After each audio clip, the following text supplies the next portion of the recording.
Bener, saya waktu mau ke Kompas TV, kemarin ada yang telepon saya. Ya nggak saya sebut namanya lah. Bang, Presiden minta abang agak-agak turun bang, jangan gasnya terlalu kenceng, nyikat Jokowi gitu loh. Jadi artinya kita ini yang dilihat Prabowo, Prabowo insya Allah ngelihat kita semua, yakin saya. Apakah aku dilarang nggak soal mempersoalkan ijazah Jokowi, ijazah palsu? Prof Dasko bilang, kenapa gua mau ngelarang lo, dia bilang. Itu kan hak lo menyatakan pendapat. Jadi sebenarnya saya melihat dari ringnya Prabowo ini clear gitu loh. Bismillahirrahmanirrahim. Assalamualaikum warahmatullahi wabarakatuh. Bapak-bapak, ibu-ibu sekalian yang saya hormati, Pak Gatot, Pak Romad Wahab, yang nangkap saya dulu mas, zaman Orde Baru, Pak Purnomo, Jenderal Purnomo, sekarang dekat sama saya, Pak Tiasno, ya.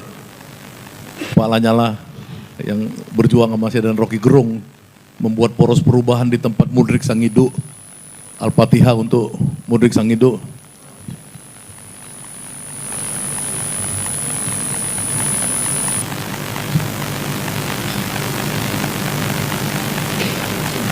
Jadi banyak pejuang-pejuang yang mendirikan kami ini, ada yang ditahan, ada yang meninggal juga seperti Pak Mudrik dan lain-lainnya. Kita mudah-mudahan tetap teguh. Nah Bapak Ibu-Ibu sekalian, saya itu sekitar bulan Juni tahun lalu itu saya bilang sama Jumhur, Jum, lu atur gua mau ketemu Dasko. Akhirnya saya diatur sama Jumhur ketemu Dasko. Dasko itu temannya Jumhur waktu kecil. Dia sama-sama di komplek Bapindo. Kenapa? Karena saya mau berdialog dengan Prabowo, bukan mau berdialog dengan Dasko saja, tapi dengan Prabowo, karena saya meyakini bahwa Prabowo ini bukan Jokowi. Ini dulu yang sebenarnya yang saya alami sekarang, supaya saya melihat kami ini ke depan tuh mungkin bisa ada perspektif yang lain. Ya bahwa cita-citanya sama, 8 tuntutannya sama, tapi strateginya mungkin beda, karena yang kita lihat sekarang ini ya, terutama ketika Prabowo melakukan satu tindakan yang sangat menyakitkan Jokowi ya, ketika dia membuat abolisi dan amnesti terhadap Hasto dan terhadap Tom Lembong, itu yang disebut Rocky Gerung sebagai salah satu bagian dari radical break. Karena radical break yang besar juga masih ada tentunya, tapi itu juga bagian dari radical break, memutus mata rantai di mana Jokowi minta Hasto dan Lembong, kita tahu ya, kita dengar-dengar dia minta dihukum berat, tapi kemudian Prabowo memberikan abolisi dan amnesti. Ini penting buat kita untuk melihat bahwa Prabowo dalam perspektif yang berbeda.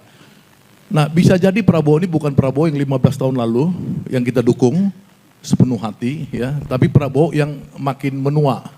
Ini mohon maaf bapak-bapak, ibu-ibu yang makin menua, karena saya baru nanya sama Dr. Hariman Siregar sekitar 3 minggu lalu, apa sih bang orang tua tuh gimana? Kalau orang udah di atas 70 tahun kan, otaknya mengecil kata Hariman. Itu bukan ini, itu kedokteran. 74, 75, dia lebih tua dari Prabowo 1 tahun. Jadi ketika otak mengecil mengkerut itu alamiah. Bisa salah. Oh iya. Nah, tapi ketika otak mengecil itu, katanya orang menjadi sedikit penakut. Jadi kalau 15 tahun lalu, bayangan saya, ketika perundingan Indonesia-Amerika, ya Prabowo itu pasti akan melawan Donald Trump. Kita dikasih 19% lawan 0%. Tapi ini mungkin sekarang karena dia makin menua, ya dia juga sedikit agak penakut. Nah problemnya, tapi apakah orang yang sedikit agak penakut ini tidak perlu kita bela bersama-sama dia untuk menyingkirkan oligarki itu? Karena tanda-tanda dia menyingkirkan oligarki itu ada, misalkan Reja Khalid yang nggak pernah disentuh jadi kabur ke luar negeri jadi pesakitan, ya kemudian kasus yang besar-besar juga dihukum berat. Jadi kalau teman saya yang ahli Jawa kemarin cerita sama saya, waktu saya di rumah Profesor Sri Edi Suasono, dibahaslah tentang bagaimana Prabowo dalam wayang Jawa. Ternyata dia itu bukan Romo, dia Hanoman Obong katanya.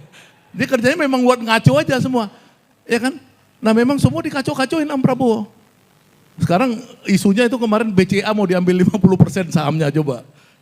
Ya bapak-bapak, ibu-ibu lihat kan berita terbaru itu PKB meminta kepada Prabowo untuk mengambil alih kekayaan BCA 50% sahamnya. Nah ini kan semua bakal ada kekacauan ke depan. Nah kita bersama Prabowo membuat kekacauan ini. Asik kan kami kan. Harapan saya ke depan kalau bisa supaya menata ulang lagi. Nah jadi kita ini usul saya karena saya ikut mendirikan kami dengan risiko di penjara dan lain-lain. Saya melihat bahwa di sinilah sumber daripada orang-orang benar yang bisa menyelamatkan bangsa ini. Ya, jadi koalisi aksi menyelamatkan Indonesia itu benar, orangnya ada di sini semua. Nah problemnya strateginya gimana? Ya, kan di sini banyak yang punya interaksi interseksi dengan Prabowo. Ya, dalam berapa kali pertemuan kecil yang kemudian sampai ke kuping saya, misalkan Prabowo bersama wartawan, Prabowo bersama 80 orang presidential fellowship apa segala. Prabowo menggerutuk gini, itu kurang ajar tuh Rocky Gerung dia bilang. Tiap hari begitu terus dia bilang. Nggak ada habis-habisnya di podcast terus, hantam kita terus. Kata Prabowo tentang Rocky Gerung. Gue bilang, Prabowo maksudnya apa tuh Rok? Ya rindu sama gua. Kata Rocky, iya kan bener. Iya kan bener. Saya waktu mau ke Kompas TV, kemarin ada yang telepon saya. Ya nggak saya sebut namanya lah. Bang Presiden minta abang agak-agak turun bang, jangan gasnya terlalu kenceng. Nyikat Jokowi gitu loh. Jadi artinya kita ini yang dilihat Prabowo. Prabowo insya Allah ngelihat kita semua. Yakin saya. Ya, hampir semua podcast yang ada Repli Harun, yang ada Edi Junedi apa semua ini dilihat sama Prabowo. Artinya kita meskipun kita berseberangan sama Prabowo atau belum merapat, kita tuh punya punya kemampuan untuk memberikan sesuatu, memberikan pendapat, memberikan influence. Jadi mudah-mudahan insya Allah kalau kita bersatu dengan pikiran, tulisan dan lain-lain ini, cita-citanya kami menyelamatkan Indonesia, menghancurkan oligarki dan lain bisa kita titipkan kepada Presiden untuk dia lebih berani, ya walaupun udah mengecil otaknya tapi kita kipas terus supaya makin berani, supaya apa? Supaya dia bisa melawan seluruh oligarki dan peninggalan masa lalu itu terjadi. Ada info dari teman saya, teman jauh lah itu, dia bilang Luhut udah 3 bulan minta waktu ketemu, nggak dikasih sampai sekarang. Sama Prabowo, artinya kan rejim Luhutnya udah hilang. Ini kan alhamdulillah juga buat kita. Itu aja mungkin dari saya. Terima kasih. Wassalamualaikum warahmatullahi wabarakatuh.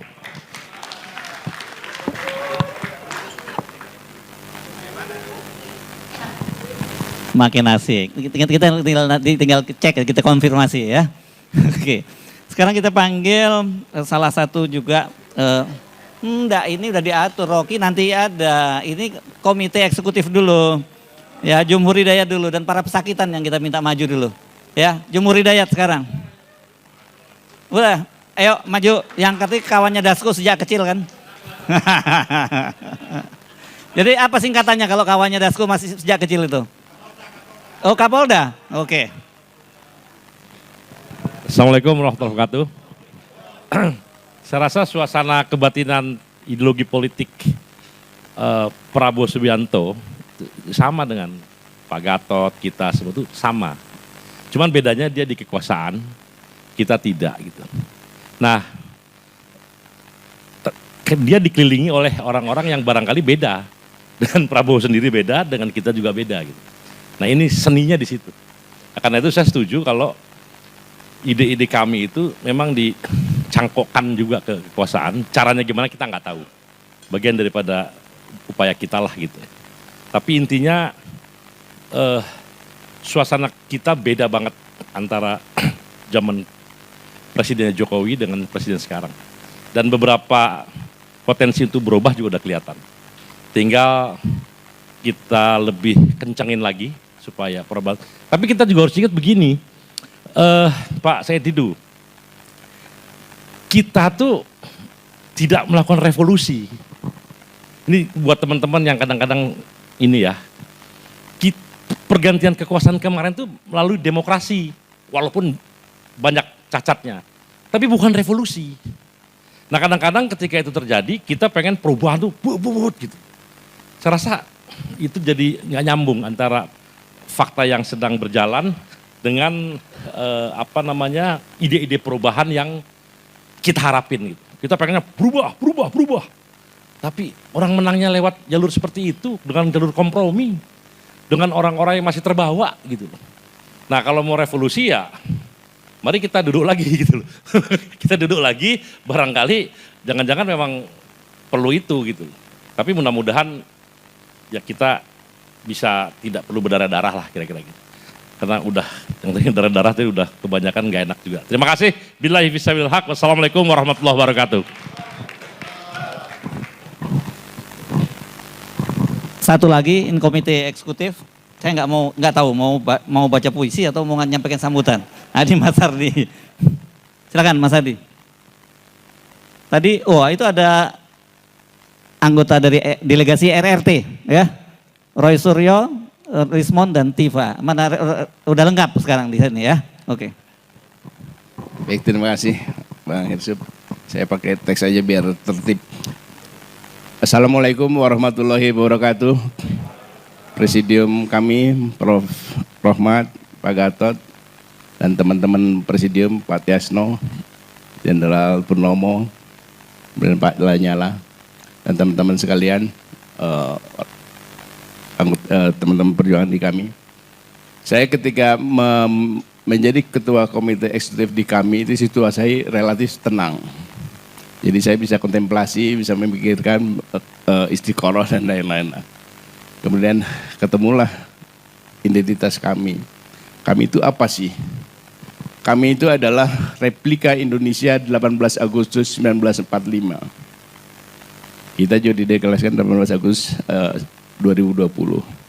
Jadi replika Indonesia 18 Agustus 45 ini adalah Indonesia yang menjadi mercusuar dan kepeloporan kepemimpinan untuk bangsa-bangsa di Asia Afrika untuk bangkit melawan penindasan, melawan kolonialisme. Replika Indonesia 18 Agustus 45 itu adalah Indonesia yang membangkitkan semangat negara-negara berkembang untuk bangkit melawan kolonialisme. Dan itulah ketika kami memproduksi replika itu, dan kemudian dijadikan cermin bangsa dengan bingkai konstitusi dan Pancasila, banyak orang menjadi tertarik, mengharapkan betul, karena ketika itu rezim Joko Widodo memasuki periode kedua dan arahnya mulai otoritarianisme. Perbedaan disikat, orang bicara dibungkam. Kemudian muncullah ketakutan di hampir semua lini kehidupan. Tidak ada yang berani mengkritik. Nah, kami inilah kemudian menjadi cermin menjadi organisasi pemikiran yang menyebarkan virus keberanian kepada masyarakat sivil di tanah air. Ada misalnya Ubed Badun yang bekerja tanpa ditugaskan karena dia di kami, dia paham pikiran-pikiran kami, dia menyelusup ke kampus-kampus. Keberanian itu kemudian dipelopori juga dengan teman-teman sendiri yang masuk penjara, itu bagian dari pengorbanan. Dan alhamdulillah sejak itu kemudian keberanian muncul di mana-mana. Kemudian ketika makin gila rezim ini membuat undang-undang cipta kerja, tiba-tiba semua masyarakat sipil bergerak, bergolak, dan kemudian melakukan perlawanan. Tapi saudara sekalian, kami sebagai cermin itu kurang cocok dengan budaya bangsa ini. Bangsa ini tidak punya budaya bercermin. Saya kasih contoh. Banyak cita-cita universal, nilainya, ada di padanannya di Indonesia. Kecuali Snow White. Kenapa Snow White tidak ada? Bukan karena tidak ada saljunya, tapi di situ ada tokoh namanya cermin. Ketika permaisuri bertanya mirror on the wall, who is fairest one of all? Dijawab kamu paling cantik. Tetapi ketika dijawab kamu sekarang kamu tidak cantik lagi, ada yang lain. Kalau itu diterjemahkan di Indonesia, pasti si ratu itu membelah cermin. Kemudian cerita selesai. Dan cermin di dalam produk budaya kita tidak pernah dipakai oleh para penguasa dari zaman ke zaman. Pertama di masa lalu karena raja-raja itu merasa titisan dewa sehingga tidak perlu bercermin, rakyat takut sama dia. Dan ketika di zaman modern kami muncul menyodorkan cermin, bopeng-bopengnya pemerintah, cermin dibelah. Kami dituduh menjadi organisasi terlarang, menjadi cermin yang terlarang, di mana-mana kita diburu. Tapi alhamdulillah kesadaran pemikiran itu terus meluas, dan kita lihat belum pernah terjadi civil society memiliki keberanian yang luar biasa setelah kami ini, saya tidak tahu apakah pengaruh dari kami, misalnya ketika ada masalah di Mahkamah Konstitusi, ada lebih dari 300 guru besar, rektor, para cendekiawan muncul menyetuskan amicus curiae. Itu hasil utak-atiknya Ubed juga di kampus-kampus. Kemudian muncul perlawanan civil society lewat film pemilu itu, Dirty Vote. Keberanian masyarakat sipil sudah mulai menarik juga. Nah, persoalannya sekarang ini kami ini sebagai cermin, bagaimana menjadi cermin yang bisa diterima oleh rezim. Yang agar tidak, kalau kita tampilkan cermin itu wajahnya buruk itu, kemudian tidak dibelah cerminnya itu. Nah, ini tentu saja perlu gerilya juga ke kekuasaan bahwa kami ini hanya menjadi cermin. Dan cermin itu adalah untuk mempertontonkan wajah kekuasaan hari ini. Mau Bopeng di sini, Bopeng di situ, harus berdandan dan lain-lain. Nah, sialnya sampai hari ini penguasa itu hanya mau bercermin kalau cermin yang palsu, cermin tipu daya. Misalnya lembaga-lembaga survei yang ngasih tahu ini kamu cantik, nih hebat, dia percaya. Kalau kita kasih cermin yang menampilkan keburukan mukanya, cermin dibelah. Nah, saya kira inilah saya ingin menawarkan bagaimana kita menjadi cermin yang ajaib, tapi juga bermanfaat untuk bangsa ini. Terima kasih. Wassalamualaikum warahmatullahi wabarakatuh. Oke, terima kasih. Banyak hal yang ingin saya saya kan lagi membaca kasus Hasto gitu ya. Kasus Tom Lembong. Saya termasuk orang yang berpikir ya dan berharap bahwa di era Prabowo tidak ada lagi tragedi seperti yang Abang alami. Menulis, berpendapat, dilindungi oleh konstitusi, ternyata dengan mudahnya ditangkap, dipenjara, dan tidak ada perlawanan dari masyarakat apapun yang kemudian membuat ini bergulir menjadi suatu protes yang besar misalnya. Nah, saya berharap bahwa tidak boleh ada orang yang dipenjarakan karena dia berpikir. Ya, karena dia berpendapat. Karena kebebasan menyatakan pendapat baik secara lisan dan tulisan itu dilindungi oleh tidak hanya undang-undang, tapi konstitusi. Bahkan saya juga mengatakan konsep kita ini yang barangkali terlalu teoritis, sovereign people sovereignty, kedaulatan rakyat. Dan kedaulatan rakyat itu dilaksanakan menurut undang-undang dasar, bukan menurut undang-undang ITE atau KUHP. Tapi pada era ini kita lihat ada Tom Lembong yang semua orang berteriak dia nggak salah, nggak ada kerugian negara, tidak terima duit, jaksa ngomong begitu, hakim ngomong gitu, toh 4,5 tahun. Hasto ya mungkin ada salahnya karena dulu dia bagian dari kekuasaan, tapi diproses setelah 5 tahun setelah tidak lagi menjadi penguasa. Dan lucu prosesnya di era sekarang, ya kan? Ada hal-hal yang kemudian meresahkan kita, termasuk juga ijazah palsu misalnya. Bagaimana mungkin orang melakukan investigasi sebagai bagian dari kedaulatan rakyat, partisipasi warga negara, mempertanyakan keabsahan ijazah seorang pejabat publik yang dimana ijazah itu pernah digunakan untuk presiden, tapi hari ini orang gendang semua, dipenjarakan. Kok sedih sekali ya tinggal di Indonesia, horor gitu. Pembicaraan ini pun tidak bebas juga. Besok-besok tiba-tiba kita berdua dipanggil karena Anda sudah menghina kekuasaan. Dan celakanya kekuasaan orang lain, bukan kekuasaan Prabowo. Silakan. Ya, jadi kan gini, yang saya sudah sebutkan tadi bahwa ini kan ada transisi. Ya, orang yang menang dengan kudeta merangkak ini, quote and quote kudeta merangkak ini kan memang mengalami problem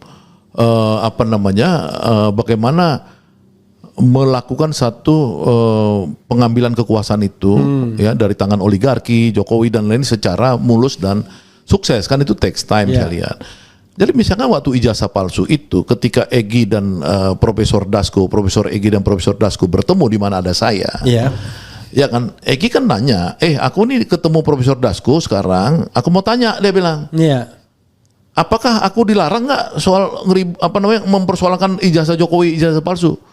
Prof Dasko bilang, kenapa gua mau ngelarang lu, dia bilang, itu kan hak lu, hak menyatakan pendapat apa segala. Jadi sebenarnya saya melihat dari ringnya Prabowo ini clear gitu loh. Iya. Ya kan nggak ada larangan, nggak ada ini. Ya kan itu dianggap kebebasan aja. Bahwa ada keributan timbul apa segala itu urusan lain. Tapi kan bahwa itu orang menuntut. Ya kan karena dia pejabat publik. Iya. Ya kan. Jadi sebenarnya siapapun pejabat publik itu boleh dipertanyakan. Iya. Iya nggak? Nah Iya. itu saya lihat itu. Nah yang kedua dalam kasus Tom Lembong itu sejak awal saya lihat Habibur Rahman yang juga orangnya Prabowo itu Iya. menyatakan jaksa hati-hati loh. Ya untuk kasus Tom Lembong kan begitu ya nggak? Ya. Tapi kan dalam perjalanannya ini ya itu kan mungkin ya kita lihat bahwa memang dominasi ya atau agresivitas dari kelompok Jokowi ini membuat yang tadi yang etika Jawa apa segala ini ya itu yang memang itu kadang-kadang kita nggak bisa ini ya maksudnya seperti saya juga misalkan Hasto. Ya, Hasto ini itu saya udah lihat bahwa berkali-kali itu saya lihat Prabowo terutama dimotori oleh Pak Dasko itu saya lihat semakin akrab dengan Mega dengan komitmen bahwa someday Hasto itu tidak ada urusan penangkapan waktu itu sebelum penangkapan kan. Bahkan setelah dia ditangkap Hasto ada lagi pertemuan Bapak Presiden dengan Ibu Megawati di 1 Juni, ya kan pas Hari Pancasila misalnya seperti itu. Kan kita lihat ada effort untuk membuat ini udahlah, ya kan. Kalau untuk urusan Hasto ini kan sebaiknya ini bukan big case ya, masa urusan 600 juta perak ya. Kan hari ini kan hakim membuktikan bahwa tidak ada obstruction of justice. Ya nggak ada kan obstruction of justice kan. Artinya memang Hasto ini tidak ada melakukan perintangan. Itu hakim sendiri yang ngomong. Jadi ini perkara cuma perkara 600 juta.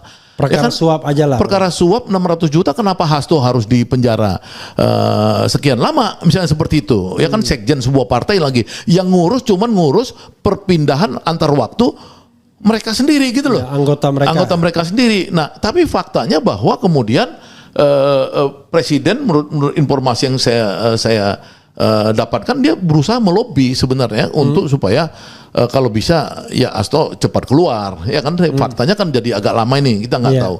Begitu juga Tom Lembong. Ya, saya pikir Tom Lembong itu tidak punya permusuhan dengan dengan Prabowo kan. Ini kan di era masa lalu yang dimana 5 menteri perdagangannya Jokowi sendiri ya kan kebijakannya sama. Untung hakimnya kemudian mengatakan tidak ada mens rea, tidak ada juga perbuatan jahatnya. Tapi kenapa dituntut 7 tahun dan kenapa di penjara itu? Nah ini memang kelihatan bahwa ya ini kekuatan lama ini yang kekuatan gelap yang lama ini yang muncul dari gorong-gorong ini dia masih eksis gitu loh. Nah ini yang memang tantangan buat presiden kita ya tentu saya bilang tadi kita kelompok putih nih kelompok baik ya kan kalau saya merasa diri saya kelompok baik saya berusaha mempengaruhi presiden ya udah Pak sekarang Pak kalau istilah Rocky Gerung radical break dong Pak udah lo nggak usah tunggu lama lagi gitu loh.